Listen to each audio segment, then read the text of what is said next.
Chers collègues, nous commençons l'interview du ministre russe des Affaires étrangères, Sergueï Lavrov, aux médias russes et aux médias étrangers.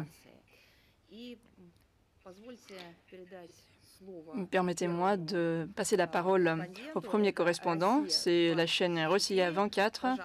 S'il vous plaît, posez votre question. Merci beaucoup, Monsieur Lavrov. Je vous salue. Bonjour, Maria Zakharova.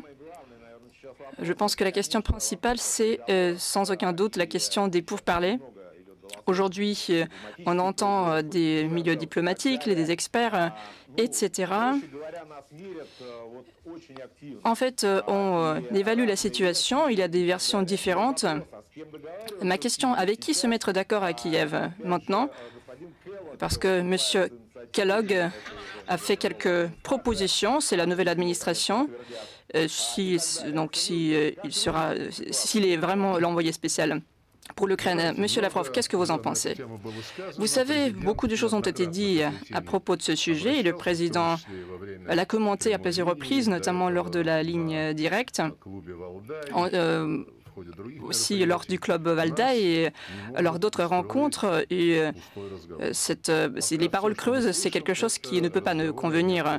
Pour l'instant, on nous dit qu'il faut inventer une trêve quelconque et on ne nous cache pas que cette trêve, ils en ont besoin pour continuer de gaver l'Ukraine des armes, pour que l'Ukraine organise une mobilisation supplémentaire, etc. Cette trêve, c'est le chemin sans issue, le chemin qui mène nulle part. Nous avons besoin des accords juridiquement contraignants, finaux, qui fixeront toutes les conditions, qui prennent en compte les sécurités, les garanties de sécurité de la Russie et bien sûr les intérêts de sécurité de nos voisins. Mais il faut avoir un contexte qui fixera l'impossibilité de violer ces accords. Et ces accords doivent concerner les causes principales, les causes originelles de ce conflit. Les deux causes principales, c'est la violation de tous les engagements de ne pas élargir l'OTAN vers l'Est, ainsi que l'absorption de tout l'espace géopolitique. Et on a réservé ce sort à l'Ukraine. Et la deuxième cause, ce sont des actions racistes du régime de Kiev après le coup d'État. Officiellement, cela a été prononcé et cela a été adopté. Les lois ont été adoptées. Je parle de l'interdiction de la langue russe dans les médias, l'utilisation de la langue russe dans la vie quotidienne, l'interdiction de l'Église canonique orthodoxe ukrainienne.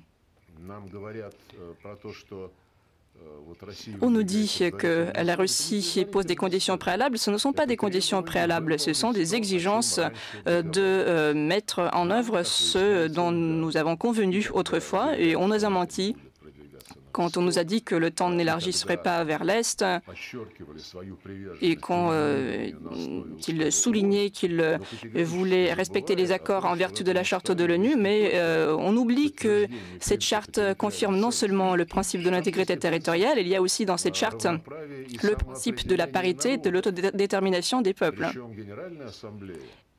D'ailleurs, l'Assemblée générale a longtemps examiné le lien entre ces deux principes et elle a pris une décision par consensus. Elle a dit qu'il fallait respecter l'intégrité territoriale de tous les pays dont les autorités respectaient le principe de l'autodétermination et ainsi représenter l'ensemble de la population qui habite sur ce territoire. Comment le régime nazi de Kiev peut représenter les intérêts des Criméens, les habitants du Donbass, de la Nouvelle-Russie? Après le coup d'État, ils les ont appelés terroristes. Le régime a commencé une soi-disant opération antiterroriste. Vous savez, il y avait des initiatives de la Chine, du Brésil concernant cette crise en Ukraine. Ces propositions soulignent la nécessité de respecter la charte de l'ONU. Il inclut également ce principe de l'intégrité territoriale. Nous nous discutons avec nos amis qui proposent de telles initiatives de bonne foi et on dit que la charte de l'ONU a plusieurs facettes. Le principe de l'autodétermination des peuples, il est est aussi très important. Si ce principe n'existait pas, je crois qu'il y aurait des problèmes de mener le processus de la décolonisation des peuples africains et c'est le principe qui est à la base de la décolonisation. Et cette colonisation, elle a montré que, en fait, le processus de décolonisation a montré que les peuples africains ne voulaient plus vivre dans les conditions de la colonisation. Je pense que c'est à peu près la même chose pour les habitants de Donbass, de la Nouvelle-Russie. Ils ne veulent pas vivre sous la direction des nazis qui ont pris le pouvoir à Kiev. Ça veut dire qu'ici, on parle maintenant du principe de l'autodétermination des peuples, ce qui a été fait, et les Criméens l'ont fait en 2014. Et il y a quelques années, c'est le Donbass, la Nouvelle-Russie qui l'ont fait. Ce sont des réalités qui ont été fixées dans notre Constitution. Si l'on veut parler sérieusement, il faut traiter les principes de la Charte de l'ONU dans leur intégrité, dans leur interdépendance, et il faut bien sûr respecter le principe des droits de l'homme. Ce n'est pas quelque chose qui a été inventé par l'Occident, c'est ce qui est fixé par le premier article de la Charte de l'ONU. On dit que tout le monde doit respecter le droit des peuples, quelle que soit la race, la religion, etc. La langue russe a été interdite par la loi ukrainienne. L'Église orthodoxe canonique a été aussi interdite. Alors, je pense que s'il y a quelqu'un qui veut de bonne foi trouver des fondements du règlement, ne peuvent pas fermer les yeux sur les origines de ce conflit. Je vous rappelle que le président chinois, M. Xi Jinping, a mis sur la table une proposition de la sécurité globale en février 2023. Et cette proposition a été consacrée à tous les conflits au principe de leur règlement. Et il a souligné dans le texte de ce document la nécessité de trouver et d'éliminer les premières causes de ce conflit. Je voudrais aussi mentionner un point. Vous avez mentionné M. Kellogg, qui a été annoncé en tant que futur envoyé spécial du président Trump pour l'Ukraine. Et récemment, il a fait savoir qu'ils ont vu la tentative de la Russie et de l'Ukraine dans le cadre du processus de Minsk qui avait échoué. Alors on ne va pas, il a dit qu'il n'allait pas répéter cette tentative. Je pense que M. Kellogg devra se plonger dans le dossier ukrainien, de l'étudier de manière plus approfondie, mais les accords de Minsk, ce n'était pas une tentative. C'était des accords, des documents signés, des documents qui ont été garantis par une déclaration complémentaire des leaders de la Russie, de l'Ukraine, de la France et de l'Allemagne. Et ces documents disaient que la sécurité euro-atlantique tiendrait compte des intérêts de tous les pays. Ce document disait qu'on créerait l'espace commun de l'Atlantique jusqu'à l'océan Pacifique. Et beaucoup de choses ont été inscrites dans ce document, mais aucune clause de ce document et aucune clause du document de Minsk, je parle des obligations de Kiev, rien n'a été appliqué. Et encore une fois, je le souligne, c'est un document qui a été harmonisé, qui a été signé et qui a été approuvé à l'unanimité dans le Conseil de sécurité de l'ONU.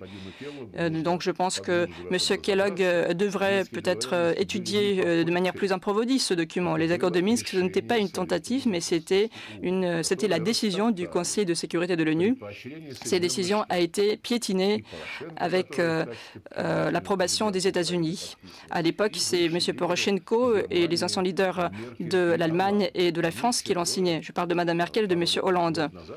Je crois qu'il y a un an, ils ont dit qu'ils n'avaient pas l'intention d'appliquer ces accords. Ils avaient juste besoin de temps pour gaver l'Ukraine des armes. Aujourd'hui, on entend des idées différentes. Elles sont moins contraignantes que les accords de Minsk.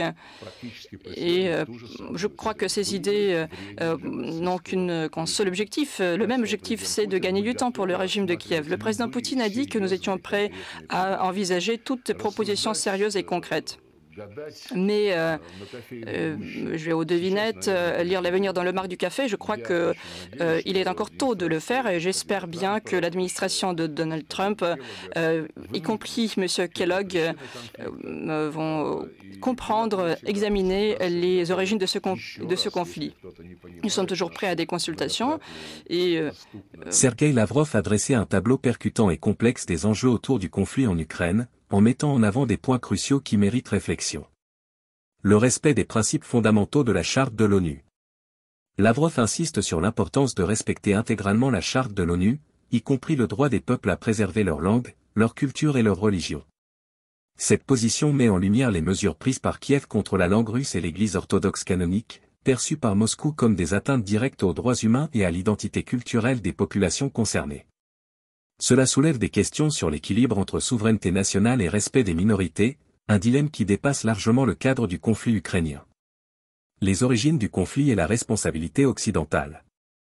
Lavrov relie les tensions actuelles à deux facteurs majeurs, l'élargissement de l'OTAN vers l'Est et le rejet des accords de Minsk. Ces derniers, pourtant avalisés par une résolution du Conseil de sécurité de l'ONU, ont été décrits comme des outils temporaires pour armer davantage l'Ukraine. Cette accusation, si elle est fondée, jette une ombre sur la crédibilité des engagements internationaux pris par les puissances occidentales. Lavrov appelle ainsi à une analyse des racines historiques et politiques du conflit pour parvenir à une résolution durable. Le besoin d'accords juridiquement contraignants. Le ministre souligne que de simples cessez-le-feu ou trêves ne suffiront pas. Il prône des accords solides et juridiquement contraignants qui garantissent la sécurité de la Russie tout en respectant les intérêts de ses voisins. Cette demande reflète une volonté de stabilité à long terme, bien que les contours de ces garanties restent sujets à interprétation. Les initiatives internationales pour la paix. Lavrov salue les propositions de la Chine et du Brésil comme des efforts sincères pour résoudre la crise.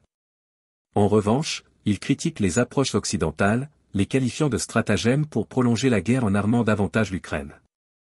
Cela montre une divergence claire entre les visions multipolaires et unilatérales de la résolution des conflits.